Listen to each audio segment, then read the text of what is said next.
স্নেহের ছাত্রছাত্রীরা, যে ব্যাগটাকে তোমরা তাচ্ছিল্যভাবে বেঞ্চের ওপর রাখো, ওটা ব্যাগ নয়, তোমাদের বাবা মায়ের স্বপ্ন। আর সেই স্বপ্ন পূরণ করার জন্য তারা তাদের সব সুখ বিসর্জন দিয়েছেন। কিন্তু তোমরা তাদের সেই স্বপ্নগুলোকে লাথি মেরে সময়কে অপচয় করো। বেশিরভাগ সময় হোস্টেলের ডাল পাতলা হয়েছে বলে যখন তোমরা অভিযোগ তোলো, ঠিক তখন হয়তো কারো বাবা মা নুন দিয়ে ভাত খেয়ে টাকা বাঁচান স্কুলের ফিজের জন্য।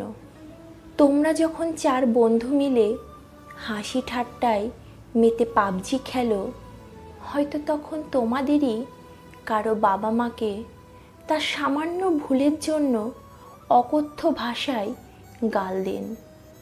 কোনো কারখানার বস, যে মা তার কোল থেকে নামিয়ে তোমাকে দূরের স্কুলে রেখে এসেছেন, সেই মায়ের বুকের জ্বালা বোঝো তোমরা? তার মূল্য কি মেটাচ্ছ তোমরা? ফেসবুক, হোয়াটসঅ্যাপ, টিকটক করে সময় নষ্ট করছো। জানি সবাই হয়তো করো না এমন, কিন্তু যারা করে তাদের কি অধিকার আছে নিজের বাবা মায়ের আশাগুলোকে পায়ে মারিয়ে যাওয়ার? একদিন 10 মিনিট দেরিতে আসার জন্য যে শিক্ষককে গালিগালাজ করো তোমরা, হয়তো তিনি ওষুধের দোকানে লাইন দিয়ে অসুস্থ মায়ের জন্য ঔষধ কিনে বাসে ট্রামে করে নিজের জীবন বাজি রেখে তোমাদের ক্লাসে পৌঁছেছেন। যে টাকা দিয়ে তোমরা শপিং মলে ম্যাচিং পোশাক কেনো, সেই টাকা খালি গায়ে রিক্সা টানা কিংবা ছেঁড়া গেঞ্জিতে ইটভাটায় কাজ করা কোনো বাবার, অথবা সন্তানের সুখের জন্য লোকের বাড়িতে বাসন মেজে তিল তিল করে জমানো কোনো মায়ের টাকা। কোনোদিন এসব কথা ভেবেছ?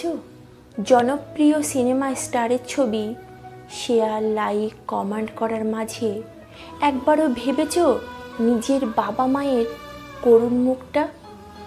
যে অসহায় মুখটা স্কুলের গেটের দিকে চেয়ে থাকে তোমাকে স্কুলে ছাড়ার পর।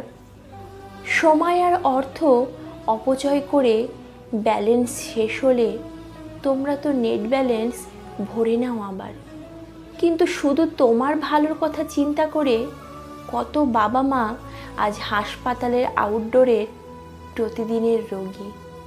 যাদের এক সময় কোনো রোগ ছিল না, তাদের জীবনের ব্যালেন্স শেষ হয়ে আসছে দিন দিন। আজ এখনই অঙ্গীকার করবে তোমরা, নিজেদের সাফল্যকে তাদের পায়ে সমর্পণ করে তাদের সব স্বপ্নগুলোকে ফিরিয়ে দেবে তোমরা।